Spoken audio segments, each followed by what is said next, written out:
In the years after World War I, a strange new element promised to change medicine, industry, and everyday life forever. It glowed in the dark. It seemed almost magical. And in factories across New Jersey, Illinois, and Connecticut, hundreds of young women lined up every morning for a job that felt like a stroke of luck. They were paid nearly 3 times the average factory wage. Their task was simple: paint watch dials and instrument panels with a luminous substance so precise numbers could be read in darkness. The element was radium, and the women who worked with it were about to become unwitting test subjects in one of the most devastating industrial tragedies in American history. The year was 1917. The United States Radium Corporation had opened a plant in Orange, New Jersey, hiring teenage girls and young women, some barely out of school, to hand-paint dials for military instruments and consumer clocks. The pay was extraordinary for the time. The work felt almost glamorous.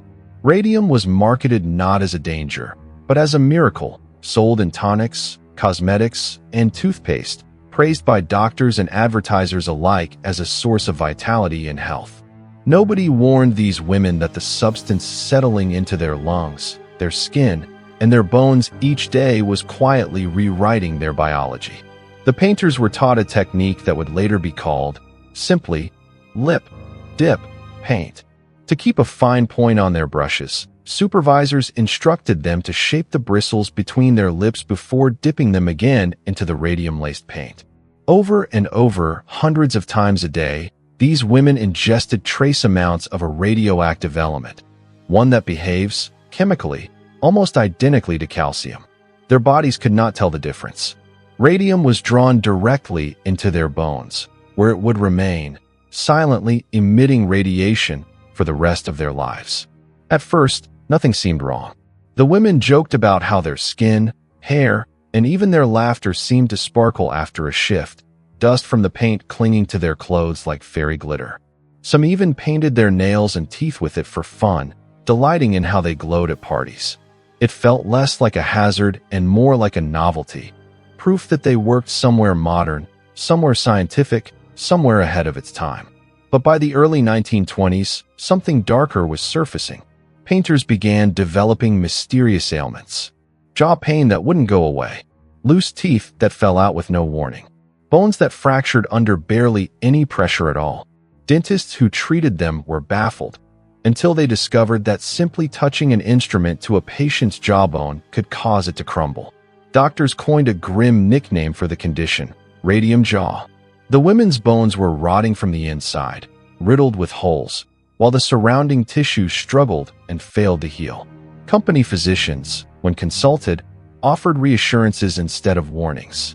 Radium, they insisted, was harmless in these quantities. Some doctors employed by the company went further, suggesting the women's ailments were unrelated, perhaps caused by unrelated infections, or even suggesting the women themselves were to blame for poor hygiene. Meanwhile, internal company studies, later uncovered, showed executives were fully aware of radium's dangers, dating back almost to the moment the factories opened. Chemists and physicists elsewhere had already published warnings about radium exposure. But inside the dial painting studios, none of that information reached the women holding the brushes. By 1924, the deaths could no longer be explained away. A young woman named Magia, a dial painter in her 20s, suffered an agonizing decline. Infections in her jaw, teeth falling out one by one, until finally, in a moment described by witnesses as almost too horrific to comprehend, her doctor removed her lower jawbone in a single piece during a routine examination. She died shortly after, and her official cause of death was recorded, falsely, as syphilis, a diagnosis that not only obscured the truth, but stigmatized her family for a disease she never had. Molly was not alone. Across the factories, women began falling ill in eerily similar ways. Anemia, tumors, spontaneous bone fractures, and a bone cancer so rare that doctors had almost no precedent for treating it. Yet still, the companies denied any connection to their work. It took the persistence of one determined former employee, a chemist and physician named Dr. Harrison Martland, working alongside affected women, to finally prove what industry executives had long suspected and hidden. The radium wasn't just on their skin. It was inside their skeletons, a permanent, radioactive resident that would never leave. What followed was a legal battle that would change American labor law forever. A small group of dial painters, women who were dying, some who could no longer raise their arms above their heads, some who had lost the ability to walk, banded together to sue their employer. The press, sensing a story too compelling to ignore, gave them a name that would outlive them all: the Radium Girls.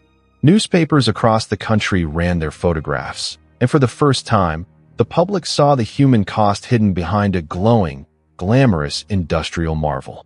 The company fought back hard, delaying the case for years, banking on the grim reality that many of the women would not survive long enough to see a verdict. But the Radium Girls did not back down.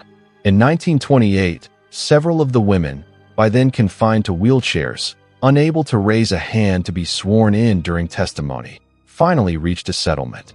It was not the full justice they sought, but it was historic nonetheless, a legal acknowledgement, for the first time in American history, that a corporation could be held financially responsible for poisoning its own workers.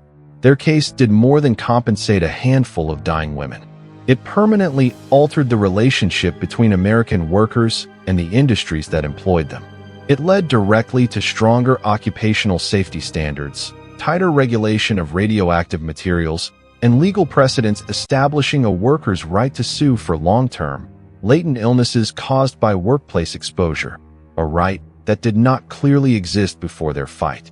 Decades later, the scientific data gathered from their damaged bodies would even help establish safe radiation exposure limits used in nuclear medicine and atomic research. Many of the Radium Girls did not live to see the full impact of their sacrifice. Some died within months of their settlement. Others lived on for years, their bodies slowly failing as the radium continued its quiet work from inside their bones. Bones that, remarkably, still emit detectable radiation to this day, nearly a century later. Their glow, once a symbol of glamour and modern progress, became something else entirely: a quiet, radioactive reminder of what happens when profit outpaces truth, and when workers are treated as expendable in the name of industry.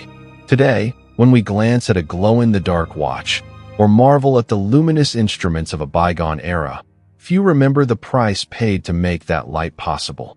But the story of the Radium Girls endures, not just as a tragedy, but as a turning point.